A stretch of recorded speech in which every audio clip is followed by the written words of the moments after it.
एक बार एक जादूगरनी थी जिसके 3 पुत्र थे। तीनों भाई एक साथ रहते थे और एक दूसरे से प्रेम करते थे, लेकिन उनकी मां को उन पर भरोसा नहीं था। उसे संदेह था कि वे उसकी शक्ति चुराना चाहते हैं।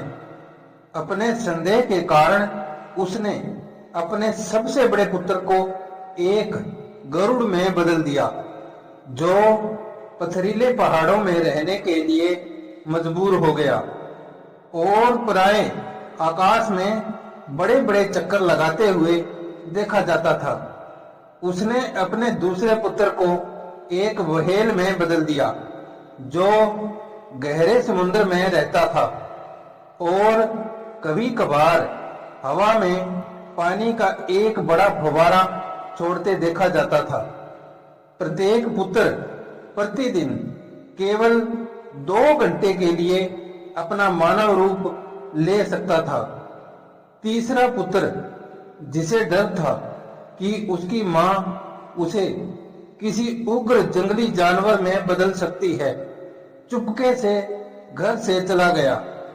उसने सुना था कि एक राजा की बेटी पर जादू करके उसे सुनहरी सूर्य के महल में कैद कर दिया गया है और वह इस बंधन से मुक्त होने की प्रतीक्षा कर रही है। जिन लोगों ने भी उसे मुक्त करवाने की कोशिश की, उन्होंने अपनी जान जोखिम में डाल दी। 23 युवकों की पहले ही दुखद मृत्यु हो चुकी थी और अब केवल एक और युवक प्रयास कर सकता था। उसके दिल में कोई डर नहीं था, अतः उसने सुनहरी सूर्य के महल की तलाश करने का निश्चय किया। लंबे समय तक यात्रा करने के बाद महल को खोजने में सक्षम हुए बिना युवक ने स्वयं को एक घने जंगल में पाया। वह जंगल से निकलने का रास्ता खोजने की कोशिश कर रहा था। तभी अचानक उसने 2 राक्षसों द्वारा उसे अपने हाथों के इशारे से बुलाते हुए देखा। जब वह उनके पास गया तो उन्होंने कहा, हम एक पुरानी टोपी के लिए झगड़ रहे हैं कि वह हम में से किसको मिलनी चाहिए। हम समान रूप से बलवान हैं। हम में से कोई भी एक दूसरे को हरा नहीं सकता। इंसान हमसे अधिक बुद्धिमान होते हैं, इसलिए हम निर्णय आप पर छोड़ देते हैं। आप एक पुरानी टोपी के लिए कैसे लड़ सकते हैं?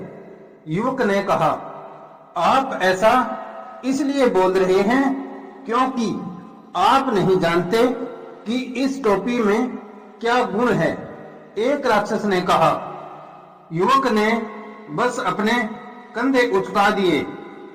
राक्षस आगे बोला, यह एक जादू की टोपी है। जो कोई भी इसे पहनता है वह जहां चाहे वहां स्वयं को ले जाने की इच्छा कर सकता है और कुछ ही समय के भीतर वह वहां होगा। टोपी मुझे दे दो, युवक ने कहा। मैं थोड़ी दूर जाऊंगा और जब मैं तुम्हें पुकारूंगा तो तुम्हें दौड़ लगानी होगी। टोपी उसी की होगी जो पहले मेरे पास पहुंचेगा। उसने टोपी को अपने सिर पर रखा और दूर जाने लगा। चलते चलते वह राजा की बेटी के बारे में सोचने लगा और राक्षसों को भूल गया। उसने अपने दिल की गहराई से एक लंबी सांस ली और बोला, काश मैं सुनहरी सूर्य के महल में होता। और मुश्किल से ये शब्द उसके ओठों से निकले ही थे कि वह एक ऊंचे पहाड़ पर महल के पास खड़ा था। उसने महल में प्रवेश किया लंबे गलियारों में चलता रहा और सभी कमरों में गया, जब तक कि उसे राजा की बेटी मिल नहीं गई। लेकिन जब उसने उसे देखा तो वह चौंक गया। उसके चेहरे पर झुर्रियां थी, आंखें धसी हुई और बाल लाल थे। क्या आप राजा की बेटी हैं, जिनकी खूबसूरती की पूरी दुनिया प्रशंसा करती है? हाँ, उसने उत्तर दिया, लेकिन यह रूप मेरा नहीं है। मानव आंखें मुझे केवल इस कुरूपता की स्थिति में ही देख सकती हैं। लेकिन यदि आपको जानना हो कि मैं कैसी हूं, तो मुझे दर्पण में देखें, क्योंकि यह खुद को भ्रमित नहीं होने देता है और आपको मेरी असली छवि दिखाएगा। उसने युवक के हाथ में एक दर्पण दिया। युवक ने उसमें देखा कि वह पृथ्वी की सबसे सुंदर युवती के समान है और दुख के आंसू उसके गालों पर बह रहे थे। फिर उसने कहा, आप कैसे मुक्त हो सकती हो? मैं किसी खतरे से नहीं डरता। राजकुमारी ने कहा, यदि आप क्रिस्टल बॉल प्राप्त करके उसे जादूगर के सामने रख दो, तो उसकी शक्ति नष्ट हो जाएगी और मैं अपने असली रूप में आ जाऊंगी। लेकिन उसने कहा, इसके लिए पहले भी कई लोग अपनी जान गंवा चुके हैं। आप बहुत युवा हैं, इससे मुझे लगता है कि आपको इतने बड़े खतरे का सामना नहीं करना चाहिए। चिंता मत करो। युवक ने उसे समझाने की कोशिश की। मुझे ऐसा करने से कोई भी नहीं रोक सकता, उसने कहा, लेकिन मुझे बताओ कि मुझे क्या करना चाहिए। ठीक है, मैं आपको सब कुछ बताऊंगी, राजकुमारी ने कहा। जब आप उस पहाड़ से उतरेंगे जिस पर महल खड़ा है, तो आप एक जंगली बैल को झरने के पास पाएंगे। आपको उससे लड़ना होगा और यदि आपने उसे मार डाला तो उससे एक उग्र पक्षी उत्पन्न होगा।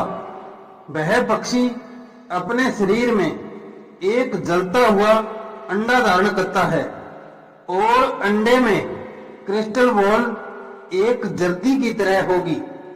यद्यपि पक्षी ऐसा करने के लिए विवश होने से पहले अंडे को गिरने नहीं देगा और यदि वह जमीन पर गिरता है तो वह जल जाएगा और जो कुछ भी निकट होगा, यहाँ तक कि बर्फ और इसके साथ क्रिस्टल बॉल, और फिर सब कुछ जला देगा और फिर आपके सभी प्रयास व्यर्थ चले जाएंगे।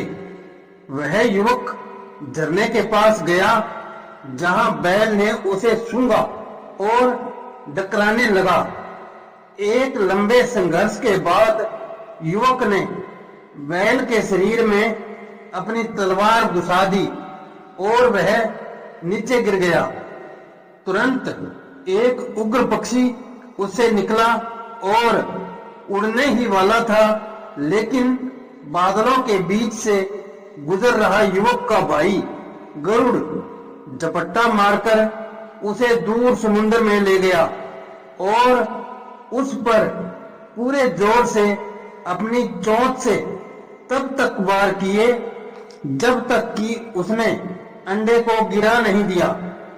हालांकि अंडा समुद्र में नहीं बल्कि एक मछुआरे की झोंपड़ी पर गिरा जो समुद्र के किनारे पर थी। उसी क्षण झोंपड़ी की छत धू धू कर जलने लगी और झोंपड़ी आग की लपटों में गिरने लगी। तभी समुद्र में ऊंची ऊंची लहरें उठी जिनसे झोंपड़ी पर पानी गिरने लगा और आग बुझने लगी। वास्तव में युवक का भाई व्हेल वहां तैर कर आया था और उसने पानी को इतना ऊपर तक पहुंचा दिया था। जब आग बुझ गई तो युवक ने अंडे की तलाश की और जल्द ही उसे ढूंढ लिया। वह अभी तक पिघला नहीं था, लेकिन उसका खोल टूट गया था और वह क्रिस्टल बॉल को बाहर निकाल सकता था। क्रिस्टल बॉल प्राप्त करने के बाद युवक जादूगर के पास गया। जैसे ही उसने क्रिस्टल बॉल को जादूगर के सामने किया, जादूगर की शक्तियां कम होने लगी। जब जादूगर के पास कोई शक्ति नहीं बची तो उसने युवक से कहा, मेरी सारी शक्ति नष्ट हो गई है। अब आप सुनहरी सूर्य के महल के राजा बनोगे। राजा की बेटी अपने असली रूप को पुनः प्राप्त कर लेगी। यही नहीं, उसने बोलना जारी रखा, आपके दोनों भाई भी अपने वास्तविक रूप में वापस आ जाएंगे। युवक राजा की बेटी को देखने के लिए महल में गया और जब वह उसके कमरे में दाखिल हुआ तो मंत्र मुग्ध सा रह गया। वह वहां अपनी सुंदरता की पूरी भव्यता में खड़ी थी और खुशी से मुस्कुरा रही थी। युवक ने उससे विवाह करने का प्रस्ताव रखा, जिसके लिए वह सहर्ष राजी हो गई और दोनों सुनहरी सूर्य के महल में हमेशा के लिए सुख से रहने लगे।